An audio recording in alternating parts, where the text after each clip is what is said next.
Hi, I'm Dan Danford. We're doing a series of podcasts for DadsDivorce.com called Money Made Easy.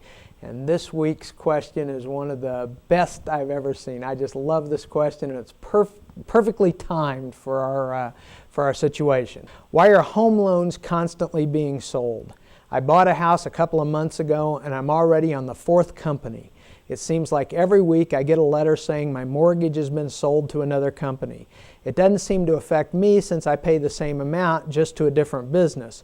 But can you explain why this is done? Wow, what a dynamite question. Very few of us have set up a mortgage and bought a house or something where somewhere down the road we aren't notified that somebody else is now the person we send our mortgage check to. And so delving into this a little bit is a topic of high interest. Now, the first thing I'd note to you is that you're kind of, where you're limited is you're looking at this like a borrower. In other words, you borrowed the money and you send the check off. Now, why would that be important to anybody else? But if you look at it as an investor, it changes your perspective a little bit. Let's say that you have a monthly payment of $500 a month and that's going to go on for 30 years. Okay? Despite how much you borrowed in the first place, what basically exists now is that long-term stream of payments. Okay? Somebody's going to collect $500 a month for 30 years.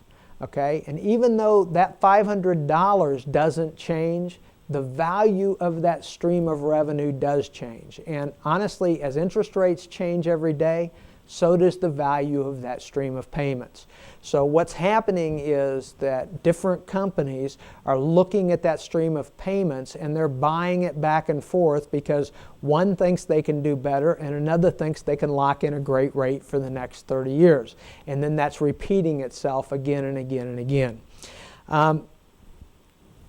Banks and other people who are owed mortgage money, they're just like everybody else. They run into liquidity needs too. Just like you might put your money in the bank and then 6 months or 8 months from now your car breaks down and you need $1,000. Okay, well, the people who bought your mortgage, they've got this stream of payments coming in for the next 30 years. And they probably planned on holding the stream of payments for that entire 30 years. But along comes some event and instead they need the money instead of the 30 years of payments. So that's when they make a decision, just like you make a decision to go down to your bank and withdraw money, they make a decision to sell this stream of payments to somebody else so that they can have money. Okay, so really all that's happening here is that you have established a 30-year bond, basically, a stream of payments, and then other people are buying and selling that bond back and forth. And as you know, really important, it doesn't affect you one way or another. You just keep sending in the check every year. Now, here's a fun little exercise, and I love doing this because it's just something that people don't think of very often. Let's say that you borrow $100,000 at 5% for 30 years. Okay, now it's real easy to go onto the internet and go to a website that has a calculator on it, an amortization calculator. So we can determine that if you did that, $100,000 at 5% for 30 years, your monthly payment will be $536.82. Okay, now that doesn't include escrow and it doesn't include insurance. That's just the principal and interest payment on that loan for 30 years, $536.82. Now here's the thing that freaks people out, is at the end of 30 years, when that's all paid back, you will have paid $193,255 to retire that loan. So in other words, you've paid back your $100,000 plus $93,255.20.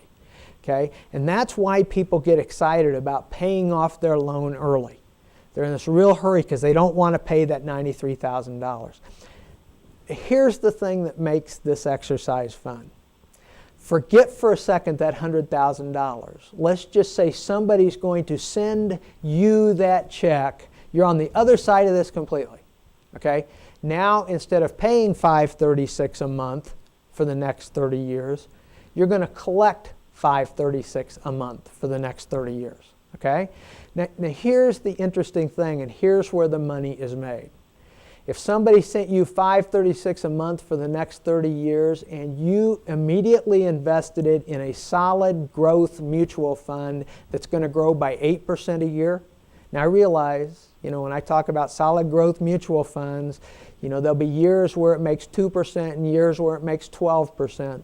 But if you're looking at a 30-year time frame, using 8% as a proxy for that is probably a valid comparison. It's not guaranteed, but it's probably a pretty good guesstimate, okay, as you look forward 30 years.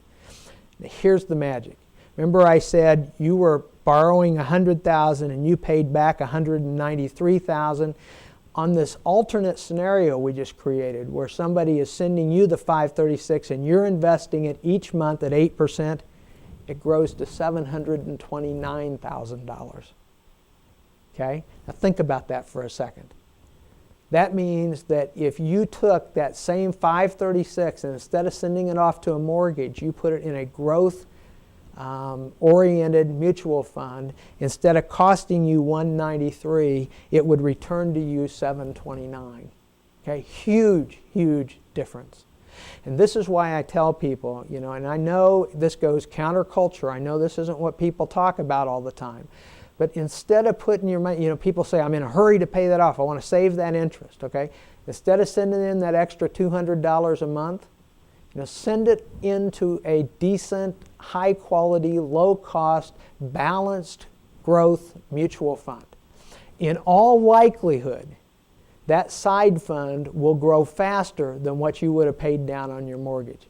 Eventually, that side fund will probably get large enough that you could retire your whole mortgage early if that's what you wanted to do. Okay? Now, obviously, the simple and easy thing is just keep paying on your mortgage, and if you want to send them extra money, you may send them extra money. But I think this other strategy makes more sense, especially over a 30-year period of time. Don't get fixated on what the interest is costing you. A more important consideration is the opportunity cost or the opportunity that's available to you. Over that same 30-year period of time, you could make more money sending it off someplace else.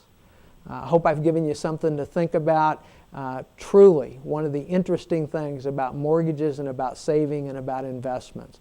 That's it for this week. I'll see you next week. I'm Dan Danford.